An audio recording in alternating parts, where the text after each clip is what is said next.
Election moment చెప్పిండా ఈ cut off date నుంచి ఇక్కడ వరకు ఇస్తా చెప్పిండు.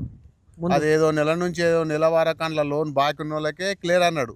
అంతకుముందు ఏం చెప్పలేదు కదా, చెప్పలేదు ఎలక్షన్ల అప్పుడు అయితే ఏం చెప్పలేదు కదా, చెప్పలే. ఇప్పుడు రుణమాఫీ అన్నాక ఏం చేసిండు అంటే ఈ డేట్ నుంచి ఈ డేట్ వరకు ఉన్నాయి మాఫీ అని చెప్పిండు. ఇప్పుడు ఆ డేట్ వరకు కొంతమందికి అయినాయి, కొంతమందికి కాలేవు అంటే కొన్ని తప్పులు ఉన్నాయి అంటారు, ఆధార్ కార్డు తప్పులు అంటారు, మీది కట్టుకోమని కొంతమంది మీది కట్టి 2 లక్షల పైన ఉంటే అవి కట్టిర్రు, అవి కూడా కాలేవు. కట్టి కూడా కాలేవు. ఇప్పుడు చేస్తాం అంటారు, మరి ఎప్పుడు చేస్తారు తెలియదు. 2 లక్షలు మాఫీ చేసేసేయాలి.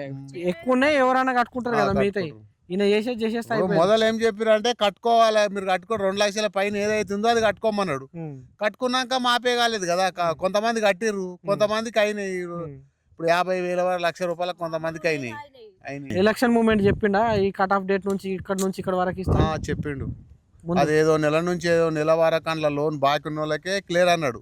అంతకుముందు ఏం చెప్పలేదు కదా, చెప్పలేదు. ఎలక్షన్ల అప్పుడు అయితే ఏం చెప్పలేదు కదా, చెప్పలే. ఇప్పుడు రుణమాఫీ అన్నాక ఏం చేసిండు అంటే ఈ డేట్ నుంచి ఈ డేట్ వరకు ఉన్నాయి మాఫీ అని చెప్పిండు.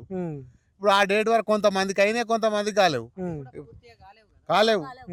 కాలేవు అంటే కొన్ని తప్పులు ఉన్నాయి అంటారు, ఆధార్ కార్డు తప్పులు అంటారు, మీది కట్టుకోమని కొంతమంది మీది కట్టి 2 లక్షల పైన ఉంటే అవి కట్టిర్రు, అవి కూడా కాలేవు.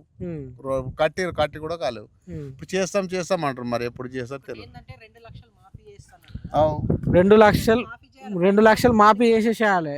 ఎక్కువ ఉన్నాయి ఎవరైనా కట్టుకుంటారు కదా మిగతా, ఈయన చేసేస్తా. మొదలు ఏం చెప్పారు అంటే కట్టుకోవాలి, మీరు కట్టుకోండి 2 లక్షల పైన ఏదైతే ఉందో అది కట్టుకోమన్నాడు.